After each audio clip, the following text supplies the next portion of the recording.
این خبر اولی بود که عزیزان ما برای ما فرستاده بودن. اما مطلب بعدی که من خدمت شما بزرگواران در اینجا میخوام نشون بدم، این تصاویر رو ببینید. این شخصی که در اینجا هست، این خیرالدین عبداللایوف. این شخص در شهر مسکو در روسیه زندگی میکنه. این انسان یکی از منافقین تاجیکستان هست که از طرف آخوندهای ایران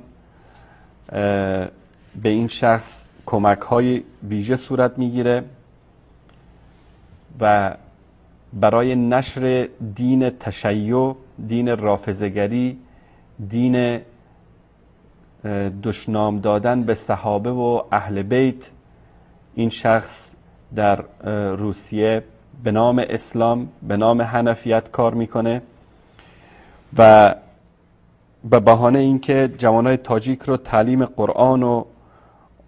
آموزانیدن مذهب حنفی، جوانهای تاجیک رو میبره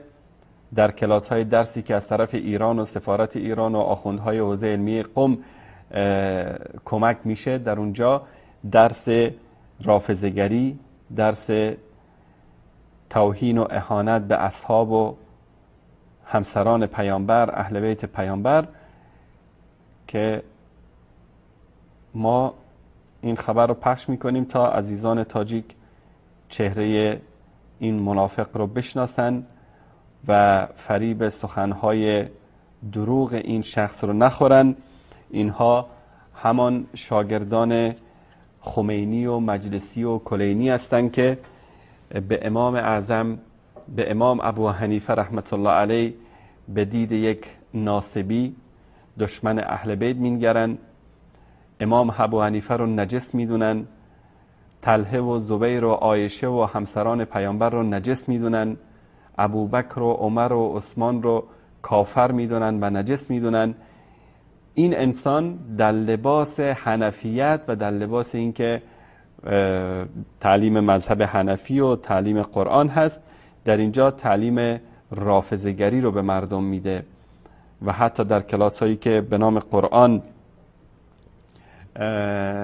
ایشون دایر میکنه، در اونجا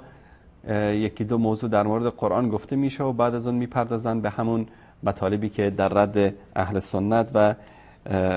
مسائلی که برخلاف عقیده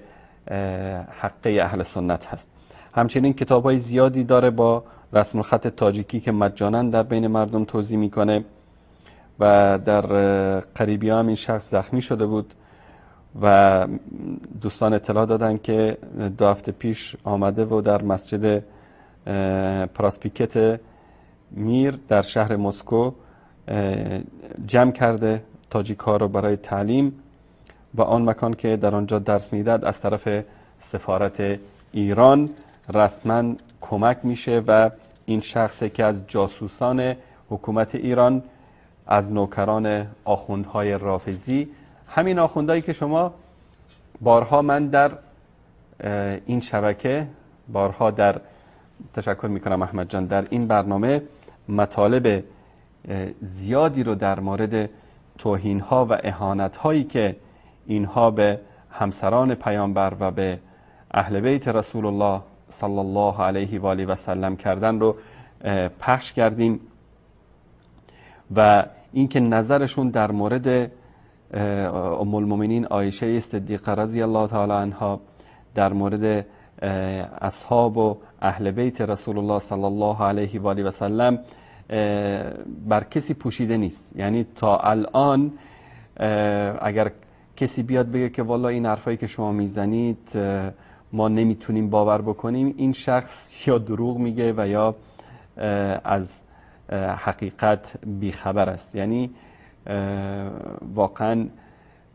مطالبی که نشون داده شده و موضوعاتی که از بین اینها، از مجالس اینها بارها و بارها در این شبکه‌ها پخش شده، هیچ مجالی برای شک نمیگذاره. من قبلا هم اشاره کردم که حتی در بعثه حج ایران بارها اتفاق افتاده که حجاج تاجیکی رو بردن و در اونجا کلاس هایی گذاشتن برای اونها و در این کلاس ها مردم رو دعوت کردن به سوی تشیع، دعوت کردن به سوی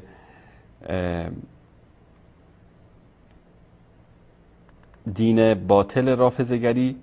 که در این دین فقط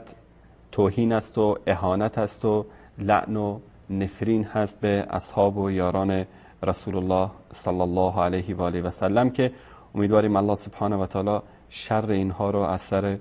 امت اسلامی دور بکنه.